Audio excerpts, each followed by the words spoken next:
Hello students, आज हम पढ़ने जा रहे हैं क्लास 10 के फिजिकल साइंस में केमिस्ट्री पोर्शन में हाइड्रोजन सल्फाइड का निर्माण या preparation of hydrogen sulphide gas और उसका प्रॉपर्टीज, साथ ही में उसका यूजेस। ठीक है, तो सबसे पहले हमको जानना है कि हाइड्रोजन सल्फाइड क्या है। हाइड्रोजन सल्फाइड एक गैस है जो जिसका गंध विशेषकर सड़ी हुई एक अंडा की तरह होता है।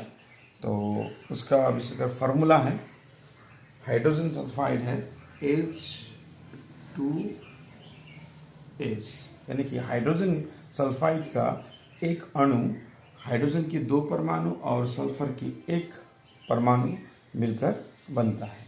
ठीक है, अब इसको हम प्रयोगशाला में कैसे बनाएं? तो प्रयोगशाला में बनाने के लिए हमको ये एक एपरेटस, एक उपकरण की आवश्यकता होती है जिसका नाम है कीप का उपकरण, कीप्स एपरेटस।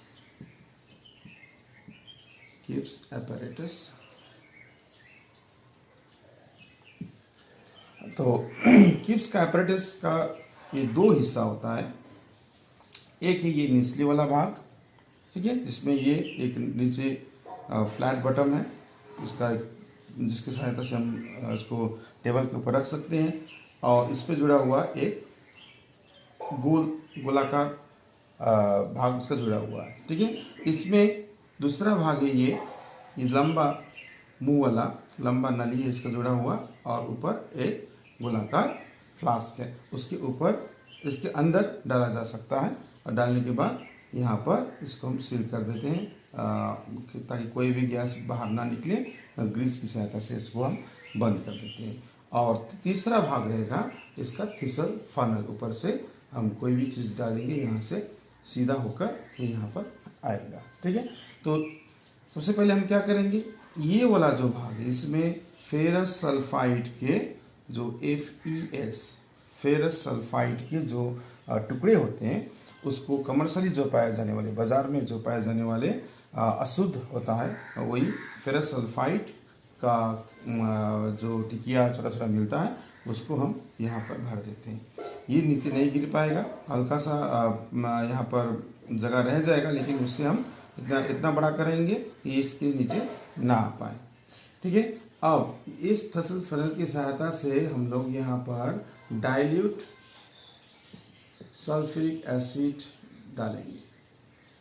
जैसे यहाँ से डाइल्यूट सल्फ्यूरिक एसिड आएगा सीधा, तो यहाँ पर भरना शुरू हो जाएगा, और भरने के बाद जैसे ये फेरस सल्फाइड को टच करेगा या इसके संपर्क में आएगा, ऊपर से रहेगा, तो ये फेरस सल्फाइड और सल्फ्यूरिक एसिड के बीच में रासायनिक प्रतिक्रिया होगी।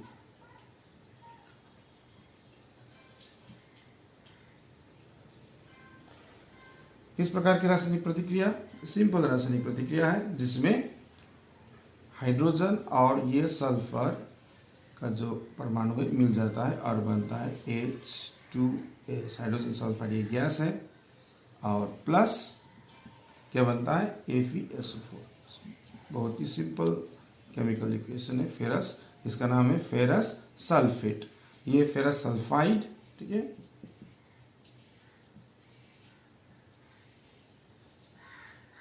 IDE होगा फेरस सल्फाइड, और ये फेरस सल्फेट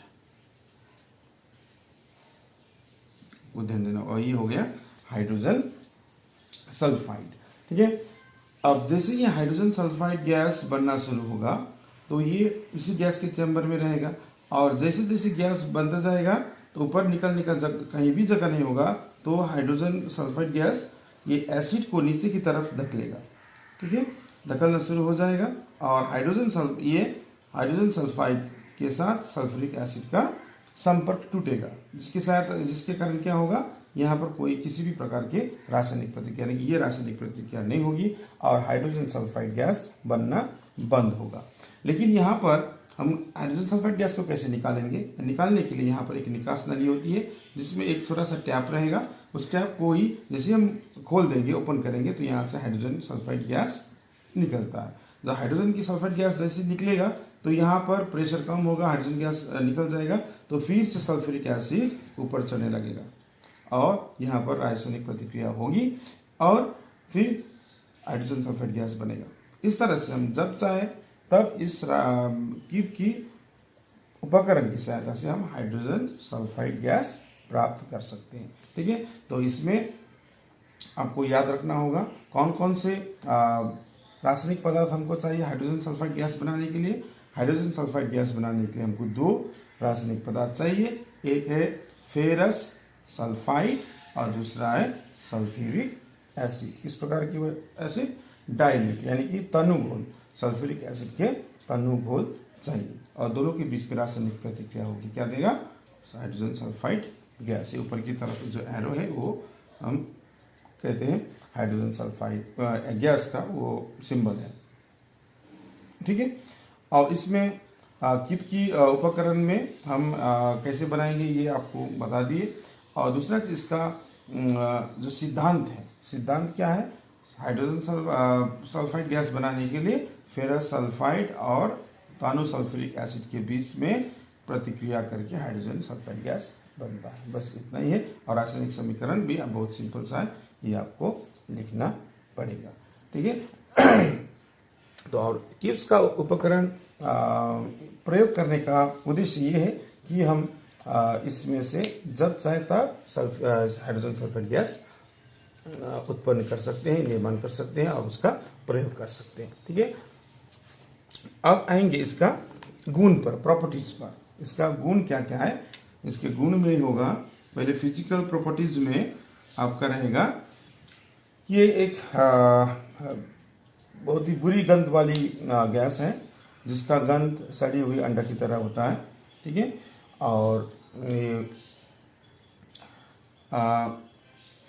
और ये एक एसिडिक गैस है।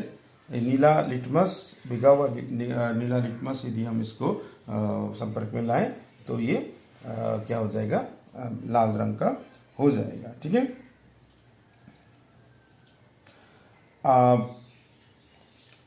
और ये गैस खुद ही ज्वलनशील है, ये वायु की उपस्थिति में जलता है लेकिन ये जलने में सहायता नहीं करती है। ठीक है, ये भी याद रखना पड़ेगा। और केमिकल प्रॉपर्टीज में आपको दिखा रहे हैं कि केमिकल प्रॉपर्टीज में यदि हम इसको गर्म करें, केमिकल प्रॉपर्टीज में तो हम बता दिए वही जो लिटमस का रंग, नीला लिटमस को ये लाल कर देगा क्योंकि ये एसिडिक है, अम्लीय है। और दूसरा है कि ये आपका कम्बसेबल है, ये ज्वलनशील है और लेकिन जलने में सहायता नहीं करेगी। और यदि हम इसको हाइड्रोजन गैस को विघटन करें, हाइड्रोजन सल्फाइड को विघटन यानी कि गर्म करके विघटन करने पर ये हाइड्रोजन और सल्फर देगा। ठीक है, और इसका अवकारक प्रकृति यानी कि रिड्यूसिंग प्रॉपर्टी, अवकारक गुण बहुत इंपॉर्टेंट है, ये सवाल पूछता है कि हाइड्रोजन सल्फाइड के हाइड्रोजन सल्फाइड गैस एक अवकारक गैस है। इसको सिद्ध करने के लिए आपको एक उदाहरण दीजिए, इस प्रकार का सवाल पूछेगा।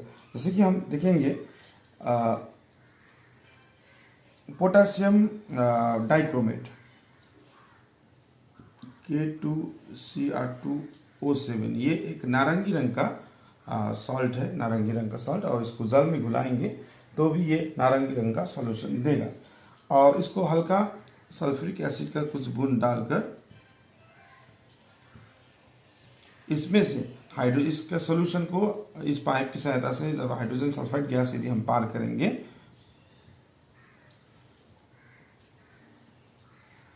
तो क्या प्राप्त होगा?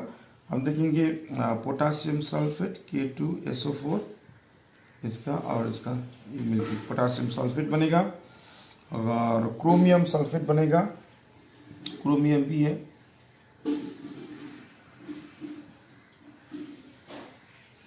क्रोमियम सल्फेट बनेगा, जल बनेगा और सल्फर बनेगा। तो इसमें रासायनिक प्रतिक्रिया हुआ कि नहीं हम कैसे जानेंगे? जैसे ही इसके घोल से हम हाइड्रोजन सल्फाइड गैस पार करना शुरू करेंगे तो ये जो नारंगी रंग का घोल है वो वो हरा रंग में परिणत हुआ, क्योंकि इसका रंग ग्रीन है। ये क्रोमियम सल्फेट जो है उसका रंग हरा होने के कारण टोटल उसका सोल्यूशन का रंग चेंज होकर ग्रीन हो जाएगा। इससे पता चलेगा कि ये पोटेशियम क्रोमेट को पूर्ण रूप से अवकृत करके ये पोटेशियम सल्फेट और क्रोमियम सल्फेट में परिवर्तन कर देता है। इसका यदि हम ये करें बैलेंस करें तो यहाँ पर 4 आएगा और हाइड्रोजन सल्फाइड पर 5 लगा दीजिएगा, ठीक है। और बाकी इसमें जल में 7 आएगा, इसमें 5 आएगा, ठीक है। इसको बैलेंस करके देखिएगा। तो ये ऑरेंज कलर का पोटेशियम डाइक्रोमेट का घोल ग्रीन कलर के घोल में परिवर्तन होगा। ये आपका ये एक अवकारक गुण, हाइड्रोजन सल्फाइड का अवकारक गुण को ये प्रदर्शित करता है, ठीक है। ये एक इम्पोर्टेंट केमिकल प्रॉपर्टीज है हाइड्रोजन सल्फाइड का। दूसरा है आपको हम दिखाएंगे सल्फाइड का निर्माण करना, सल्फाइड लवण का। सल्फाइड लवण अन्य लवणों के साथ प्रतिक्रिया करके ये सल्फाइड लवण बनाएगा। जैसे कि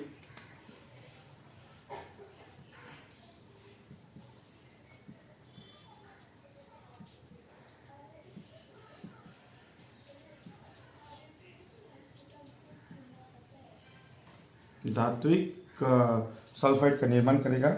जैसे कि copper sulphate CuSO4 copper sulphate के ये नीला रंग के घोल से यदि हम हाइड्रोजन सल्फाइड गैस पार करें तो क्या बनेगा? कॉपर सल्फाइड बनेगा, CuS और H2SO4।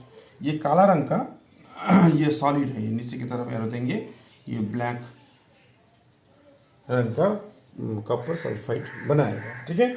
उसी तरह से यदि हम जिंक सल्फेट के साथ, जस्ता का सल्फेट के साथ यदि हम हाइड्रोजन सल्फाइड गैस पार करेंगे तो जस्ता का ZnS जस्ता का सल्फाइड बनेगा और सल्फ्यूरिक एसिड बनेगा, ठीक है। एक ही प्रकार के रिएक्शन है, खाली यहाँ पर धातु अलग अलग, धातु का अलग अलग है और लेकिन ये भी एक सॉलिड है, अवक्षेपण प्राप्त होगा ये, लेकिन वाइट कलर का रहेगा, ठीक है, सफ़ेद रंग का रहेगा। और यदि हम लेड का सॉल्ट लेंगे PbNO3 लेड नाइट्रेट का घोल लेंगे और सल्फ्यूरिक और ये हाइड्रोजन सल्फाइड गैस पार करेंगे तो क्या मिलेगा?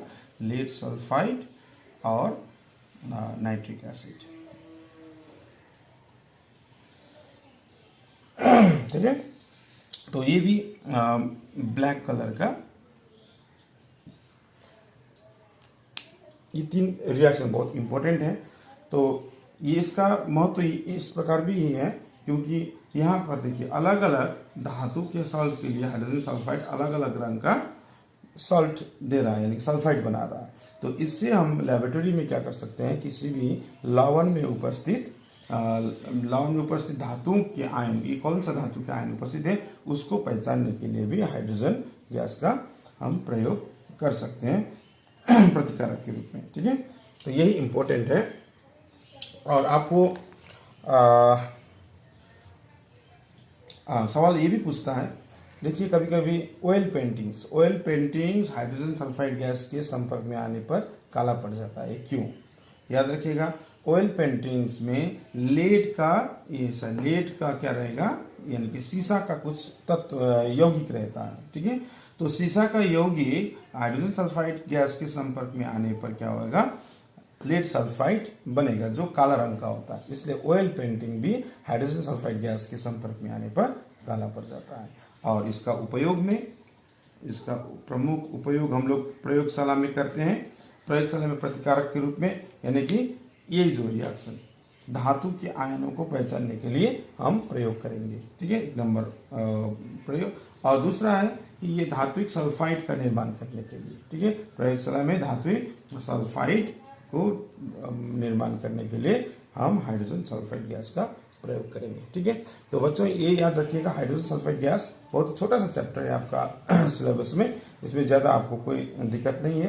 लेबोरेटरी में आप कैसे बनाएंगे किस उपकरण की सहायता से, यही सिलेबस में है। और किप के उपकरण का हम आपको समझा देंगे किस तरह से ये कार्य करता है, किस तरह से ये हर वक्त हाइड्रोजन सल्फाइड गैस उपलब्ध करा सकता है। ठीक है, क्योंकि हमने ये बताया, याद रखिएगा, जैसे यहाँ पर हाइड्रोजन सल्फाइड गैस बनेगा, हाइड्रोजन सल्फाइड गैस का प्रेशर जब बढ़ेगा तो ये नीचे की तरफ सल्फ्यूरिक एसिड को धकेलता है। ठीक है, ये कौन सा एसिड है, ये आपका सल्फ्यूरिक एसिड है। सल्फ्यूरिक एसिड को नीचे की तरफ धकेलेगा और इस दोनों के बीच में, ये दोनों के बीच में संपर्क टूटेगा और कोई फर्दर रिएक्शन नहीं होगा। लेकिन जैसे ही यहाँ से गैस निकालेंगे, प्रेशर फिर कमेगा और सल्फ्यूरिक एसिड ऊपर जाएगा और संपर्क में आने पर फिर रासायनिक प्रतिक्रिया होगी।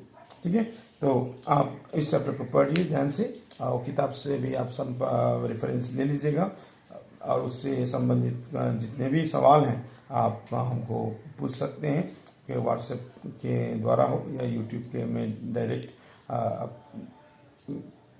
कमेंट बॉक्स में क्वेश्चन करके भी आप पूछ सकते हैं। ठीक है, पढ़ते रहिए और जानकार बनते रहिए। Thank you.